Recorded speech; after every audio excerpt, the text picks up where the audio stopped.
Assalamualaikum warahmatullahi wabarakatuh. Saya Uli Syifa Auliani, Presensi Bidang Ulama. Di sini saya akan menjelaskan tentang Orde Baru. Yang pertama ada masa transisi 1966 sampai 1967. Yang pertama ada aksi-aksi Tritura. Naiknya Letnan Jenderal Soeharto ke kursi kepresidenan tidak dapat dilepaskan dari peristiwa G30 SPKI. Ini merupakan peristiwa yang menjadi titik awal berakhirnya kekuasaan Presiden Soekarno dan hilangnya kekuatan politik PKI dari percaturan politik Indonesia. Yang kedua, ada surat perintah 11 Maret untuk mengatasi krisis politik yang memuncak. Soekarno mengadakan sidang kabinet. Sidang ini ternyata diboikot oleh para demonstran yang tetap menuntut Presiden Soekarno agar membubarkan PKI dengan melakukan pengempesan ban-ban mobil pada jalan-jalan yang menuju ke istana. Yang ketiga ada dualisme kepemimpinan nasional memasuki tahun 1966. Terlihat gejala krisis kepemimpinan nasional. Di satu pihak Presiden Soekarno masih menjabat sebagai presiden, namun pamornya telah kian merosot. Soekarno dianggap tidak aspiratif terhadap tuntutan masyarakat yang mendesak agar PKI dibubarkan. Ditambah lagi dengan ditolaknya pidato pertanggungjawabannya hingga 2 kali oleh MPRS. Sementara itu Soeharto mendapatkan surat perintah 11 Maret dari Presiden Soekarno dan sehari sesudahnya membubarkan PKI. Dalam pemerintahan yang masih dipimpin oleh Soekarno, Soeharto sebagai pengemban super semar diberi mandat oleh MPRS untuk membentuk kabinet yang diberi nama Kabinet Ampera. Yang kedua ada stabilisasi politik dan rehabilitasi ekonomi. Terbentuknya pemerintahan Orde Baru yang diawali dengan keputusan sidang istimewa MPRS yang menetapkan Jenderal Soeharto sebagai pejabat presiden.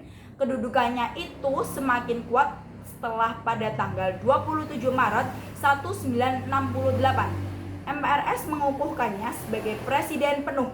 Pengukuhan tersebut dapat dijadikan indikator dimulainya kekuasaan Orde Baru. Saya akan menjelaskan yang pertama yaitu ada stabilisasi politik dan keamanan sebagai dasar pembangunan. Langkah pertama melaksanakan pembangunan nasional tersebut adalah dengan membentuk Kabinet Pembangunan 1 pada 6 Juni 1968. Program Kabinet Pembangunan 1 berisi yang pertama, menciptakan stabilitas politik dan ekonomi sebagai syarat mutlak berhasilnya pelaksanaan rencana pembangunan 5 tahun atau biasa disebut sebagai repelita dan pemilihan umum. Yang kedua, menyusun dan merencanakan repelita. Yang ketiga, dan melaksanakan pemilu selambat-lambatnya pada Juli 1971. Yang keempat, ada mengembalikan ketertiban dan keamanan masyarakat dengan mengikis habis sisa G30 SPKI dan setiap bentuk rongrongan penyelewengan serta pengkhianatan terhadap Pancasila dan Undang-Undang 1945. Dan yang kelima, melanjutkan penyempurnaan dan pembersihan secara menyeluruh aparatur negara baik di pusat maupun daerah dari unsur-unsur komunisme. Yang kedua, ada stabilisasi penyeragaman. Pancasila telah menjadi konsensus nasional. Keseragaman dalam pemahaman Pancasila perlu disosialisasikan. Yang ketiga ada penerapan dwifungsi ABRI atau ABRI. ABRI memiliki keyakinan bahwa tugas mereka tidak hanya dalam bidang Hankam, namun juga non-Hankam.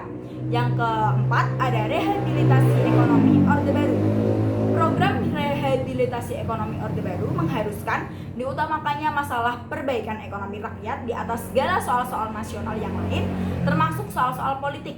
Konsekuensinya, kebijakan politik dalam dan luar negeri pemerintah harus sedemikian rupa hingga benar-benar membantu perbaikan ekonomi rakyat. Yang kelima, ada kebijakan pembangunan Orde Baru.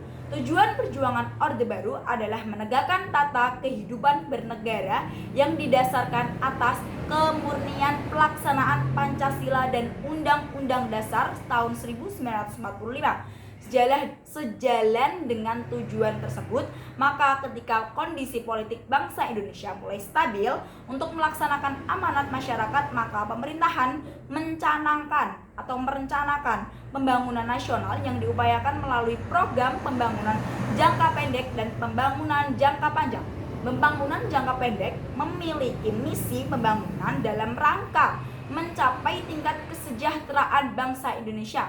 Konsekuensi dari pertumbuhan ekonomi yang cukup tinggi akibat pelaksanaan pembangunan tidak akan bermakna apabila tidak diimbangi dengan pemerataan pembangunan. Sekian penjelasan Orde Baru dari saya. Kurang lebihnya jika ada kesalahan mohon maaf. Wassalamualaikum warahmatullahi wabarakatuh.